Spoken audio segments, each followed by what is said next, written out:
महफूज होंगे आप, महफूज होंगे उन चार दीवारों में जिसे आज से कुछ साल पहले एक मजदूर ने मात्र 500 रुपए दिहाड़ी में खड़ा किया हो। महफूज होंगे उस एयर कंडीशन में जिसे दुकान से घर तक पहुंचाने के लिए एक रिक्शे वाले ने आपसे केवल 50 रुपए लिए हो।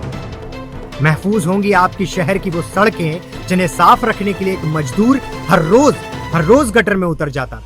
महफूज होंगे उन आलीशान बिल्डिंगों में रहने वाले वो सरकारी नौकर जिनके कानों में इन मजदूरों की चीखें सुनाई नहीं दे रही। उन मजदूरों की चीखें जिनके द्वारा दी गई उधार की जिंदगी हम सब जी रहे हैं। अरे चिलचिलाती धूप में 2 कदम चलने से थक जाने वाले सुशासन के चिकने तलवों को क्या मालूम कि 1500 किलोमीटर चलने से पड़ने वाले छालों का दर्द क्या होता है। 500 रुपए और 1000 रुपए को अपना भाग्य मानकर अपनी खून की स्याही से किसी के सफर को सिंहासन तक पहुंचा देने वाले उन मजदूरों को आज रेल की पटरियों के माध्यम से अपने घर तक का सफर तय करना पड़ता है। अरे कहां सुनाई देगी उन बच्चों की चीखें जो हर रोज सूरज की भट्टी में तपकर अपने पसीने से ही अपनी प्यास बुझा रहे हैं। अरे कहां सुनाई देगा उस मां का रुदन जो हर रोज अपने बच्चों को आसमान के तले भूख और प्यास से बिलखते हुए देख रही होगी। पर ध्यान रहे ये किसी चलचित्र में चल रहा संवाद नहीं है, ये तस्वीर है मेरे भारत की, जहां पिछले 75 सालों में इन मजदूरों के हाथों में डेवलपमेंट की लॉलीपॉप पकड़ाकर गैर जिम्मेदार प्रशासनिक व्यवस्था की कालिक से इस तस्वीर को पोत दिया गया है। ये पत्थर की नगरी है साहब, जहाँ सारे सोता बहरे, गूंगे और अंधे हैं। पर आप सुन सके तो सुने, देख सके तो देखें। मेरा रात खाए शहर में हम बेसहारे, गांव मेरा घर पुकारे, कल क्या होगा सोचता दिल थम सा जाता रे।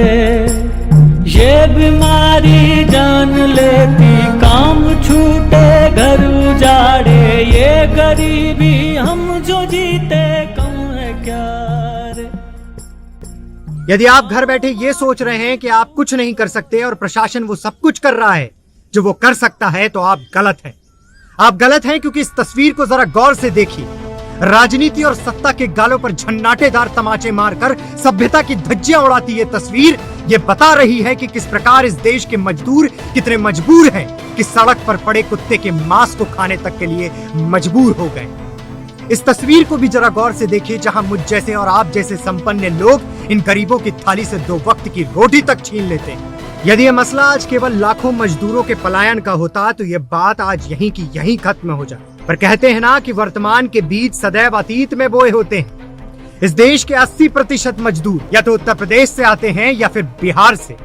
और इन राज्यों में यदि धर्म, जाति, संप्रदाय, नस्ल और राज्य की राजनीति से ऊपर उठकर इन राजनेताओं ने हेलीकॉप्टर में अपनी चुनाव प्रचार के साथ साथ इन राज्यों में बंद पड़ी धूल खाती फैक्ट्रियों के बारे में एक बार भी सोचा होता तो इन मजदूरों को अपने घर, अपनी जमीन को छोड़कर किसी और राज्य में जाकर मजदूरी करने के लिए विवश नहीं होना पड़ता।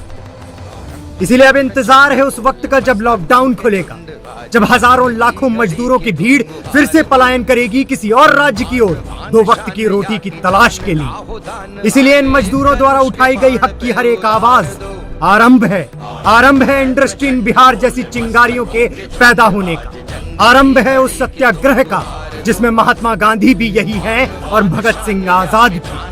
आप देख सके तो देखें, सुन सके तो सुने।